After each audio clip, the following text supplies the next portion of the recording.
Welcome to Cindy's Library. This is Cindy, and today I am going to talk about what I have read in the past week or so. So let's get to it.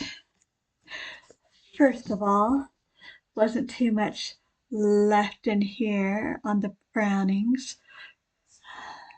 Robert and Elizabeth Barrett Browning. And what was left was perfect for an unofficial nonfiction November because it was letters.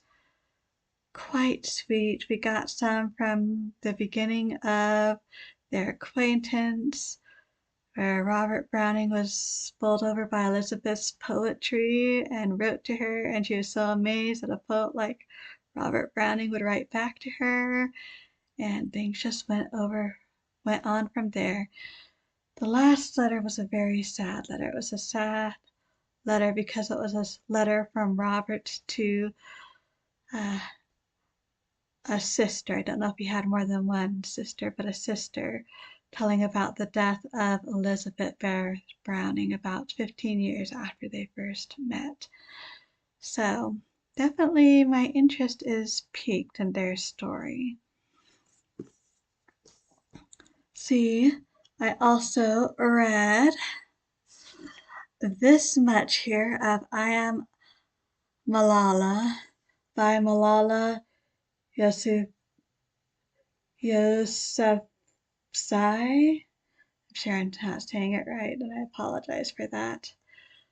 But yep, we get a bit of background both on her parents and the history of Pakistan, and a happy enough childhood, although a few struggles, and then things changing slowly but surely after 9/11 when she was only 4 years old. And so, yeah, at the point I am at, the Taliban are taking over her part of Pakistan. So, from tragedy, I had to go to healing, of course. So I read The Vanishing Cherry Blossom Bookshop by Takuya Asakura, another Japanese healing book, which was perfect for where I paused with I Am Malala.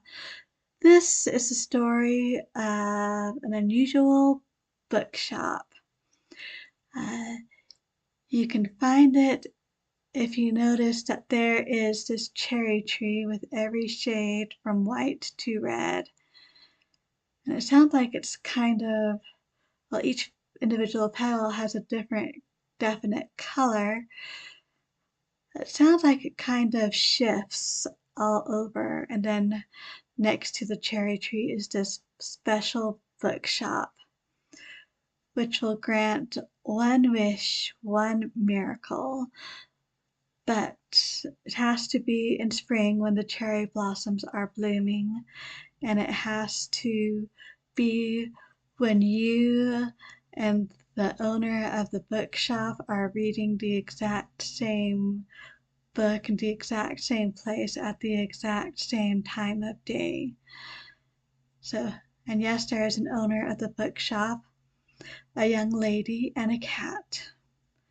And so we have basically 4 different people who go to the shop and are helped by what they encounter there. So happy that I read that. And that is what I have read for this week. Not too much to start with, but the month is young yet. Even though it's already the 8th, hard to believe that.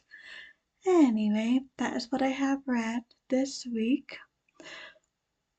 I'd love to hear what you have been reading about. If you are reading nonfiction, love to hear about that, or other things, love to hear about that too. Thank you so much for stopping by. I truly do appreciate it. So until next time, I hope we all stay safe and healthy, and as always, happy reading.